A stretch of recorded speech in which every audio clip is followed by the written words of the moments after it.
ഒരു ചെറിയ ഗ്രാമത്തിൽ മണ്ണിന്റെ മണമുള്ള ഒരു കുടിലിൽ ഒരു വൃദ്ധയായ മാതാവ് തനിച്ചായിരുന്നു താമസം. കാലം അവരുടെ മുഖത്ത് മനോഹരമായ ചുളിവുകൾ വരച്ചിരുന്നു. ആ കണ്ണുകളിലെ തിളക്കം ലോകത്തിലെ സകല സ്നേഹവും ഒളിപ്പിച്ചു വെച്ചതുപോലെ കണ്ടാൽ ആരുടെയും ഹൃദയം നിറയും. മാതാവിന്റെ ദിനചര്യ വളരെ ലളിതമായിരുന്നു. പുലർക്കാലത്ത് എഴുന്നേൽക്കും, മണ്ണിൽ തൊട്ട് പ്രാർത്ഥിക്കും, പിന്നെ ആ കൊച്ചു കുടിലിന്റെ പടിയിലിരുന്ന് അവർ കൃഷ്ണനാമം ജപിക്കും. അവരുടെ ലോകം ചെറുതായിരുന്നു. ഒരല്പം പഴകിയ മൺകുടം, ഒരു പുസ്തകം, പിന്നെ ഭഗവാൻ ശ്രീകൃഷ്ണനിലുള്ള അചഞ്ചലമായ വിശ്വാസം. അതായിരുന്നു അവരുടെ സമ്പാദ്യം. ഒരു രാത്രി ആകാശം അതിമനോഹരമായി. നീല നിറത്തിൽ തെളിഞ്ഞ ആകാശത്ത് പൂർണ്ണചന്ദ്രൻ ഒരു സ്വർണ്ണ താലം പോലെ പ്രകാശിച്ചു നിന്നു. നക്ഷത്രങ്ങൾ ഒരുപാട് രഹസ്യങ്ങൾ അടക്കി പിടിച്ചുകൊണ്ട് മിന്നി തിളങ്ങി. ആ മാതാവ് പതിവ് പോലെ കുടിലിന്റെ മുന്നിലിരുന്ന് പഴയ ഓലക്കെട്ടുകൾ പോലെ തോന്നിക്കുന്ന ഒരു പുസ്തകം വായിക്കുകയായിരുന്നു. അതിൽ എഴുതിയിരുന്നത് ബാലകൃഷ്ണന്റെ ലീലകൾ. ഓരോ വാക്കും ആ മാതാവിന്റെ മനസ്സിൽ ആഴത്തിൽ പതിഞ്ഞു. പെട്ടെന്ന് ആ വൃദ്ധയായ മാതാവിന്റെ മുൻപിൽ ഒരു ബാലൻ പ്രത്യക്ഷപ്പെട്ടു. മുഖത്ത് കുസൃതി നിറഞ്ഞ ചിരി, ചുരുണ്ട കറുത്ത മുടി. ആ ബാലൻ അവിചാരിതമായി അവിടെ നിന്ന് ആ മാതാവിനോട് പറഞ്ഞു, മാതേ, എനിക്ക് വല്ലാതെ വിശക്കുന്നു. ആ വാക്കുകൾ കേട്ടതും മാതാവിന്റെ മനസ്സിൽ ഒരു സംശയവും വന്നില്ല. തന്റെ മുന്നിൽ നിൽക്കുന്നത്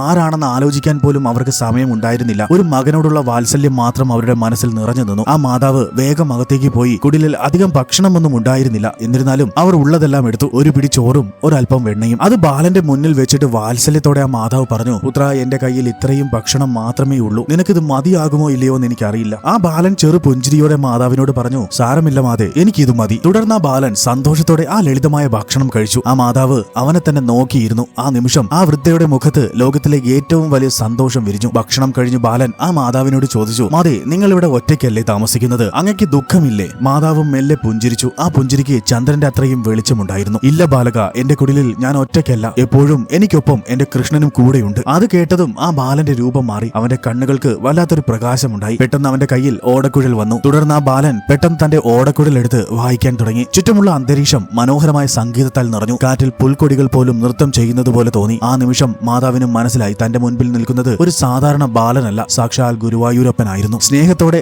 മാതാവിനെ നോക്കി കൃഷ്ണൻ പറഞ്ഞു, മാതേ, അങ്ങയുടെ ഹൃദയം ശുദ്ധമാണ്. അങ്ങയുടെ സ്നേഹത്തിന് അതിരുകളില്ല. അതുകൊണ്ട് മാത്രമാണ് നാം അങ്ങയെ കാണാൻ ഇവിടെ എത്തിയത്. അടുത്ത നിമിഷം കൃഷ്ണൻ ആ മുരളീനാദം പോലെ മെല്ലെ അപ്രത്യക്ഷനായി. നേരം പുലർന്നു. ആ ഗ്രാമക്കാർ കണ്ടത് കുടിലിന്റെ പടിയിൽ ആ മാതാവ് ശാന്തമായിരിക്കുന്നു. ആ മുഖത്ത് ഇന്നലെ രാത്രി കൃഷ്ണനെ കണ്ടപ്പോൾ വിരിഞ്ഞ അതേ പുഞ്ചിരിയുണ്ട്. പക്ഷേ ആ മാതാവിന്റെ കണ്ണുകൾ അടഞ്ഞിരിക്കുകയാണ്. കൃഷ്ണന്റെ സാന്നിധ്യത്തിൽ ലയിച്ച് ആ മാതാവ് ശാശ്വതമായി മടങ്ങിപ്പോയിരുന്നു. ആ ഗ്രാമക്കാർ ഇന്നും ഒരു വിശ്വാസം പറയുന്നു, ശുദ്ധമായ സ്നേഹം മാത്രമാണ് വഴിപാടെങ്കിൽ ഗുരുവായൂരപ്പൻ ഒരിക്കലും ദൂരെയല്ല. ഈ കഥ ഒരു വായ്മൊഴി കഥ മാത്രമാണ്. കഥ ഇഷ്ടമായാൽ ലൈക്ക് ആൻഡ് സബ്സ്ക്രൈബ് ചെയ്യൂ. രാധേ കൃഷ്ണ, രാധേ കൃഷ്ണ.